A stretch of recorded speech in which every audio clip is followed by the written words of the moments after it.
Assalamualaikum warahmatullahi wabarakatuh. Alhamdulillahi rabbil alamin wa bihi nasta'in wa ala umuri dunya waddin wassalatu wassalamu ala asyrafil anbiya al mursalin sayyidina Muhammadin wa ala alihi wa sahbihi ajmain wa ba'du. Alhamdulillah jamaah sekalian yang dirahmati Allah Subhanahu wa taala.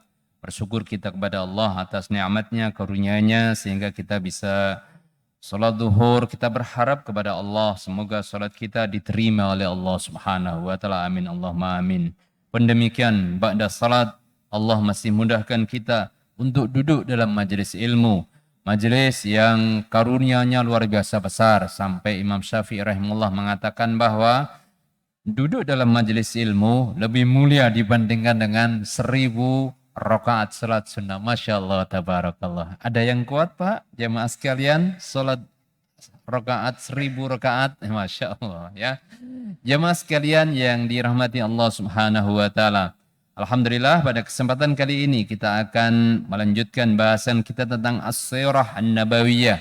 Sejarah kehidupan dan perjuangan Rasulullah sallallahu alaihi wasallam. Mengapa hal ini kita kaji? Tentu ini adalah salah satu kajian yang sangat penting karena dengan memahami ini akhirnya kita bisa benar-benar melaksanakan uswah hasanah, suri teladan, mengambil teladan terbaik dari Rasulullah sallallahu alaihi wasallam. Jamaah sekalian rahimakumullah, pada kesempatan kali ini kita akan mengkaji di mana Rasulullah sallallahu alaihi wasallam telah memberikan teladan dan satu peristiwa yang luar biasa, layak benar menjadi pelajaran dan contoh bagi kita semuanya di tahun ke-6 Hijriah, di mana Rasulullah sallallahu alaihi wasallam berencana untuk berhaji dan berumrah bersama dengan para sahabat Nabi. Masya Allah, tabarakallah, 1500 berangkat dari Madinah ke Makkah, namun kemudian dicegat. Ini sudah kita sedikit bahas pada pekan kemarin, yang kemudian dicegat oleh orang-orang kafir Quraisy. Orang-orang kafir Quraisy kemudian melarang, tidak boleh berhaji, walaupun kami tidak berniat untuk berperang, kami niat untuk berhaji dan berumrah, namun kemudian dilarang oleh orang-orang kafir Quraisy. Jamaah sekalian rahimakumullah, tentu para sahabat Nabi sallallahu alaihi wasallam kemudian mereka semuanya gergeten, marah, begitu kan? Marah, loh kita ini benar-benar enggak berniat untuk berperang. Kita niatnya semata-mata untuk haji dan umrah. Mengapa kalian larang? Jamaah sekalian rahimakumullah, mengetahui dan memahami yang demikian ini, maka Rasulullah sallallahu alaihi wasallam kemudian menjelaskan kepada para sahabat. Jamaah sekalian rahimakumullah, kata Nabi sallallahu alaihi wasallam, sebagaimana mimpi yang beliau dapatkan, beliau nanti akan bisa berhaji dan berumrah, namun di dalam mimpi beliau dan dalam lafaz atau kalimat ya nasihat beliau bahwa saya tidak menyampaikan kapan itu berangkatnya, kapan itu waktunya. Sehingga jemaah sekalian rahimakumullah, ketika kemudian dicegat oleh kafir Quraisy dan kemudian telah ada kesepakatan bersama, maka Rasulullah SAW mengingatkan kepada para sahabat Nabi SAW betapa sesungguhnya yang ditegaskan oleh Nabi itu adalah nanti ada masanya. Nanti ada masanya. Dan saking marahnya jemaah sekalian para sahabat Nabi SAW, kemudian ketika diperintahkan oleh Rasulullah SAW untuk kemudian tahallul karena sudah tidak jadi berhaji dan berumrah, kemudian tahallul, tidak ada satupun yang melaksanakannya. Dan ini tidak pernah jemaah sekalian rahimakumullah terjadi. Rasulullah perintahkan, pasti sahabat bersegera melakukan. Tetapi pada waktu itu jemaah sekalian rahimakumullah, Rasulullah perintahkan sekali tidak berangkat, tidak melaksanakan, 2 kali tidak melaksanakan, dan bahkan kemudian 3 kali tidak melaksanakan. Maka Rasulullah SAW kemudian masuk di tendanya dan kemudian dinasihati oleh istri beliau yang diajak pada waktu itu bahwa, ya Rasulullah, ya, saya punya usul kepada panjenengan. Apa usulmu? Laksanakan saja perintah yang kau lakukan itu, laksanakan dan kemudian sudah diam, nggak usah engkau perintahkan lagi. dan kemudian dilaksanakanlah usulan dari istri Nabi Shallallahu Alaihi Wasallam ini. Kemudian beliau setelah kemudian beliau bertahallul dan kemudian masya Allah tabarakallah semua para sahabat mengaku bersalah, semuanya akhirnya melaksanakan yang diperintahkan Rasulullah Shallallahu Alaihi Wasallam. Ini jemaah sekalian rahimakumullah, wabil khusus masya Allah tabarakallah ketika diingatkan tentang ayat Allah Subhanahu wa taala di ayat 216 surat Al-Baqarah. Kata Allah Subhanahu wa taala, "Kutiba 'alaikumul qital wa huwa kurhul lakum wa asa an takrahu syai'an wa huwa khairul lakum." Masya Allah wa tabarakallah, ya. Kata Allah Subhanahu wa taala, diwajibkan untuk kalian berperang, akan tetapi kalian tidak suka, kalian benci sehingga tidak melaksanakannya. Boleh jadi wasa antakrohu syai'an, boleh jadi sesuatu yang engkau benci itu ternyata sesuatu yang baik. Apalagi itu diperintahkan oleh Allah dan Rasulnya, pasti sesuatu yang baik. Tapi sebaliknya juga demikian. Wasa antuhibbu syai'an. Kan tetapi ada satu hal tertentu di mana kalian mencintai atau kalian menyukainya, akan tetapi dilarang oleh Allah Subhanahu wa taala, dan itu wa huwa syarrul lakum, dan yang demikian itu sesungguhnya buruk bagi engkau, ya. Wallahu ya'lamu wa antum la ta'lamun. Ayat 216 surat Al-Baqarah ini jemaah sekalian rahimakumullah diingatkan oleh Rasulullah SAW kepada para sahabat bahwa ketika apa yang ditetapkan oleh Allah dan Rasulnya itu pasti baik.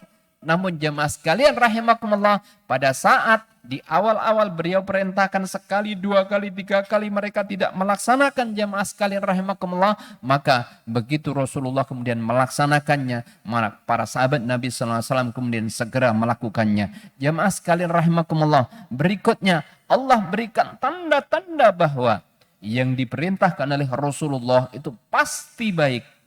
Sesuatu yang akan memberikan nilai yang sangat istimewa, di mana tidak jadi berangkat haji dan umroh ke Mekah, namun kemudian harus kembali setelah perjanjian damai. Kemudian Rasulullah bersama dengan kaum muslimin kembali ke Madinah, jemaah sekalian rahimakumullah. Maka apa yang ditegaskan oleh Allah di ayat 216 surat Al-Baqarah ini terjadi. Ketika kemudian Rasulullah sampai Madinah, ada bahkan sekian banyak orang-orang Mekah itu yang masuk Islam dan kemudian lari ke Madinah. Namun karena di dalam perjanjian damai yang telah disepakati bersama itu, bahwa kalau ada orang Mekah lari ke Madinah, maka Rasulullah wajib mengembalikannya. Sebaliknya, kalau ada orang Madinah lari ke Mekah, maka Mekah tidak wajib mengembalikan.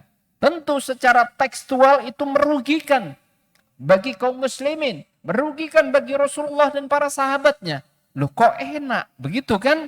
Namun jemaah sekalian rahimakumullah, ternyata ya, di balik keputusan Rasulullah SAW itu memberikan makna yang sangat besar. Kalau orang-orang yang masuk Islam kemudian lari ke Madinah dan Rasul wajib mengembalikan, oleh Rasulullah dikembalikan. Nah, ada seorang sahabat, Abu Basir, Masya Allah, ada Abu Basir, ada Utbah bin Asib, ya. Beliau kemudian masuk Islam bersama dengan kawan-kawannya, sekian banyak kawan-kawannya. Namun kemudian jemaah sekalian rahimakumullah, orang kafir Quraisy kemudian mengetahui yang demikian, akhirnya datang ke Madinah minta kepada Rasulullah, ini orang harus dikembalikan. Maka oleh Rasulullah SAW menjadi kembalikan sesuai dengan perjanjian yang disepakati ini jemaah. Dan apa yang terjadi? Setelah kemudian dikembalikan, ya, yang ngambil orang-orang kafir Quraisy yang ngambil ini kemudian dilawan oleh orang-orang yang masuk Islam tadi. Tugas Rasulullah sudah memenuhi janjinya. Rasul mengembalikan.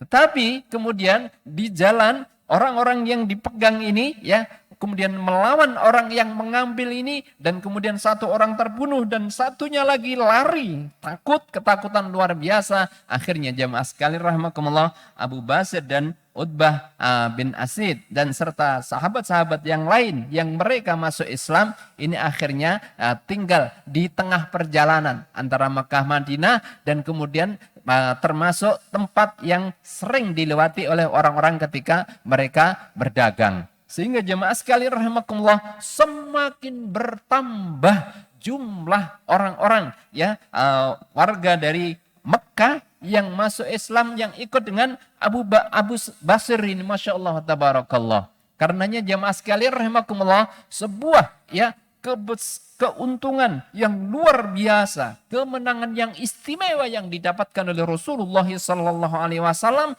dengan komitmen dan konsisten dengan perjanjian damai, perjanjian Hudaybiyah yang beliau telah tanda tangani bersama dengan orang Mekah. Sehingga jemaah sekalian rahimakumullah, Masya Allah wa tabarakallah, benar-benar ditegaskan Allah, asa antakrahu syai'an wa huwa khairul lakum. Ya, boleh jadi itu sesuatu yang engkau benci, tapi sesungguhnya sangat baik bagi engkau. Namun sebaliknya, ada hal yang engkau cintai, tapi sesungguhnya buruk dengan bagi engkau. Dan di sini para sahabat kemudian merasakan luar biasa. Ternyata keputusan Rasulullah SAW yang sebelumnya para sahabat ini menolak, bahkan sampai diperintah Rasulullah 3 kali tidak melakukannya.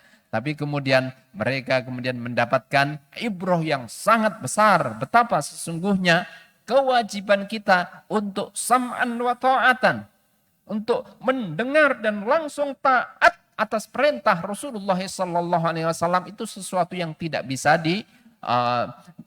sesuatu yang tidak bisa ditolak, sesuatu yang tidak boleh diingkari, dan sesuatu yang harus dipegangi itu adalah sam'an wa ta'atan. Sami'na wa ata'na. Kami mendengar perintah Rasulullah dan segeralah kemudian menaatinya. Jamaah sekalian rahimakumullah, para ahli sejarah menghitung masa itu 2 tahun. Ketika kemudian perjanjian damainya adalah 10 tahun. Dalam 2 tahun perjanjian damai itu saja, jumlah orang-orang yang masuk Islam itu ternyata jauh lebih besar dibandingkan dengan orang-orang masuk Islam pada masa Makkiyah, pada saat sebelum hijrah. Sebelum peristiwa ini jamaah sekalian rahimakumullah. Sehingga luar biasa betapa masyarakat orang-orang kafir Quraisy, orang-orang Mekah yang sebelumnya mereka semuanya kafir dan kemudian masuk Islam bertambah banyak luar biasa. Dan karenanya manfaat dari perjanjian damai yang telah diterima oleh Rasulullah SAW ini memberikan manfaat yang luar biasa dahsyat. Dan ini jamaah sekalian rahimakumullah menjadi pelajaran berharga bagi kita. Kita sedikit perlu mengingat bahwa satu, peperangan saja Rasulullah dalam 10 tahun, kalau kita hitung mulai perangnya tahun kedua berarti 8 tahun. 8 tahun ada di Madinah itu berperang. Para ahli sejarah menulis setidaknya minimal, ada data-data yang lain yang lebih banyak, minimal 40 kali. Kalau 40 kali berperang dalam 8 tahun berarti tiap tahun berapa Pak? 5 kali ya, betul ya? 5 kali setahun. Setahun 5 kali, sedangkan kalau kita bagi berarti kalau kita rata-rata saja berarti tiap berapa? Tiap 2 bulan, 2 bulan setengah ya. Ada Syahrul Hurum yang itu para orang-orang waktu itu semuanya sepakat tidak berperang. Sehingga gampangnya setiap 2 bulan sekali itu berperang. Jamaah sekalian rahimakumullah. Nah, dengan semangat yang luar biasa, peperangan Rasulullah SAW dan strategi Rasulullah yang luar biasa hebat dan diakui oleh para ahli militer dari zaman dahulu sampai sekarang. Mereka semua mengakui bahwa strategi peperangan Rasulullah itu yang terbaik. Kenapa? Karena berhasil dengan keberhasilan yang maksimal dengan korban yang sangat minimal. 40 peperangan yang kita sebutkan tadi, itu banyak dari peperangan itu yang nggak terjadi perang. Jadi pasukan Rasulullah sudah datang, tapi musuh sudah ketakutan. Itu ada beberapa banyak peperangan yang tidak jadi berperang.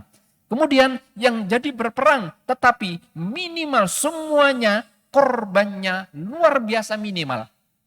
Sangat minimal dibandingkan dengan peperangan yang ada pada waktu itu dan juga peperangan yang ada masa sekarang. Perang yang dilakukan Rasulullah itu adalah dengan korban yang luar biasa minimal. Sehingga jemaah sekalian rahimakumullah, perangnya saja itu benar-benar rahmat.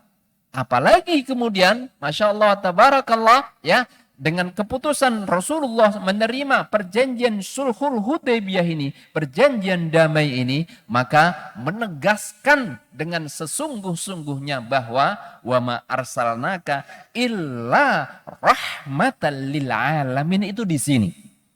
Tidaklah aku utus ya engkau kecuali untuk mengantarkan kepada kehidupan manusia, mewujudkan ke dalam kehidupan manusia wujudnya rahmatan lil alamin. Sehingga jemaah sekalian rahimakumullah, inilah pelajaran yang luar biasa istimewa di tahun ke-6 Hijriah ini, di mana ketika Rasulullah SAW menyepakati adanya Sulhul Hudaybiyah, ternyata justru dari situ Rasulullah SAW ingin mengejawantahkan isi asli, ajaran asli dari Islam, wa ma arsalnaka illa rahmatan alamin, untuk merealisasikan adanya rahmat bagi semesta alam. Yang terakhir jemaah sekalian rahimakumullah, peristiwa yang luar biasa ketika Rasulullah SAW kemudian menyepakati perjanjian damai ini, ya, maka Rasulullah SAW berkesempatan untuk menyebarkan dakwah ke semua wilayah. Rasulullah SAW mengirimkan para da'inya, para sahabat Nabi SAW ke berbagai negara. Rasul mengirimkan ke, Masya Allah, ya, ke Muqaykis, ya. Rasul mengirimkan ke Najasi, Rasul mengirimkan ke Kaisar, Rasul mengirimkan ke Kisra, dan beberapa wilayah-wilayah yang jauh lebih luas lagi dakwah Islam itu sampai di wilayah di dunia ini, akhirnya bisa direalisasikan oleh Rasulullah SAW, karena memang itulah misi utama dari ajaran diutusnya Rasulullah SAW sebagai rahmatan lil alamin. Inilah jamaah sekalian rahimakumullah, yang kemudian di surat Al-Baqarah 216 kita mendapatkan pelajaran berharga yang luar biasa, bahwa sesungguhnya ya sesuatu yang awalnya kalian benci itu, sebagaimana ya kata para ahli sejarah mencatat, awal-awal masa peperangan perang Badar, itu perang itu dibenci, tetapi sesungguhnya wa khairul lakum, sesuatu yang kamu benci itu baik. Begitu kemudian mereka melaksanakan perintah Allah dan Rasul untuk berperang dengan perang Badar, ternyata akhirnya Masya Allah mendapatkan kemenangan yang luar biasa. Dan begitu setelahnya, setelah kemudian perjalanan sampai 6 tahun, ya, tahun 6 Hijriah ini jamaah sekalian rahimakumullah, ketika semangat mereka berperang itu menjadi menggelegar, semangatnya menggebu-gebu, bersemangat sekali, tapi kemudian justru oleh Allah kemudian dilarang, diwajibkan untuk membuat perjanjian damai, ya.